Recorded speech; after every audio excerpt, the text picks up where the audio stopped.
ত্রিপুরাজ্যের বোধহয় দলমত নির্বিশেষে এমনকি বিজেপি দলেরও ভেতরে যারা সত্যিকারের এই দেশপ্রেমিক বাস্তব বুদ্ধি যাদের আছে কেউ এই প্রতীককে গ্রহণ করবে না।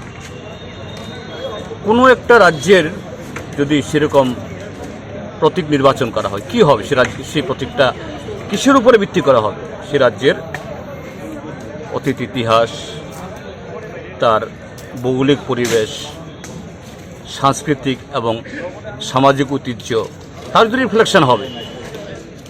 যেমন কাশ্মীরের যদি প্রতীক হয় সে কাশ্মীরের পাইন গাছ, কাশ্মীরের সুন্দর উপত্যকা, নীল আকাশ, ঠিক তেমনি হিমালয়ান স্টেট তার প্রতীক হিমাচল প্রদেশ, সিকিম, হিমালয়ের ছবি, বরফ।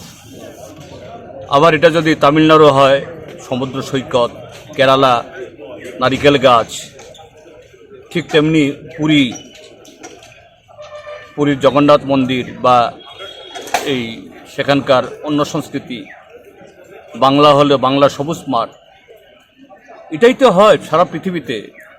কোনো দেশের কোনো রাজ্যে যদি প্রতীক হয় তার সংস্কৃতিকে, প্রকৃতিকে রিপ্রেজেন্ট করে।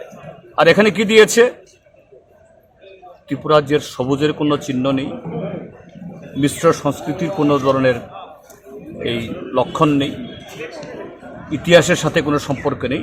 হঠাৎ করে এটা গেরুয়ার মাঝে ত্রিপুরার ম্যাপ,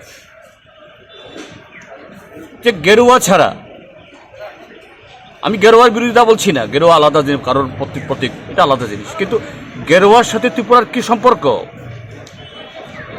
গেরুয়া একটা রাজনৈতিক দলের চিহ্ন হতে পারে, কালার হতে পারে। এই প্রতীক ত্রিপুরাজ্যের 42 লক্ষ মানুষের মধ্যে 41.5 লক্ষ মানুষ কেউ পছন্দ করবে না, কিন্তু এখানে তো কথা বলার সুযোগ নেই। যাই হোক, আমাকে যখন জিজ্ঞেস করা হয়েছে আপনাদের তরফ থেকে, আমি বলবো যে ত্রিপুরাজ্যের জনগণের তার সেন্টিমেন্ট মেনে অবিলম্বে